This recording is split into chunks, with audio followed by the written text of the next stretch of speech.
We have a good track matchup in the postseason coming your way. Whitmer, the 1 seed, looking to take care of business. St. John's, the 9 seed, hoping to pull off the upset. Whitmer has beat St. John's both times in the regular season, both by 5 points. But it's the playoffs and anything can happen in the month of March. So guys, what are we in store for?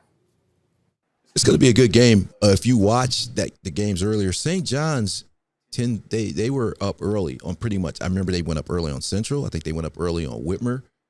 They're capable of beating anybody, and I tell you why, because they have shooters. You got Jalen Murphy, you got Frazier, you got Hornbeek, you got Kowalczyk's kid. Now he's knocking down three. So if you can hit those shots, you always have a chance at winning. But I think Whitmer's very physical. They're strong on the inside. They're going to speed you up.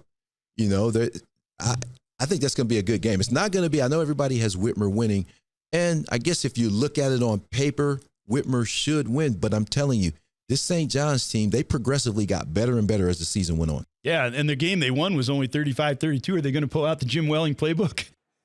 I think you keep it low. I think if it gets 50 and over, I like Whitmer.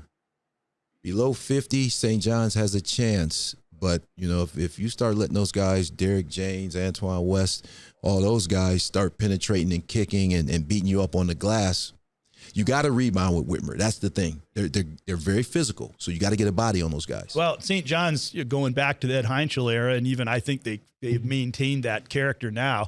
They have the ability to control the ball, run their offense, take time off the clock, make the defensive team work, all the things that we were talking about with that regard to that Springfield game. And honestly, I think that probably is a good approach for them to take in that game. Well, that's the best strategy. Like I said, Whitmer has a ton of firepower. They got guys coming off the bench. They got fouls to give. And once again, I'm not sure St. John's is as deep as Whitmer in terms of with fouls. Whitmer, they got big guys too, that they can bring in.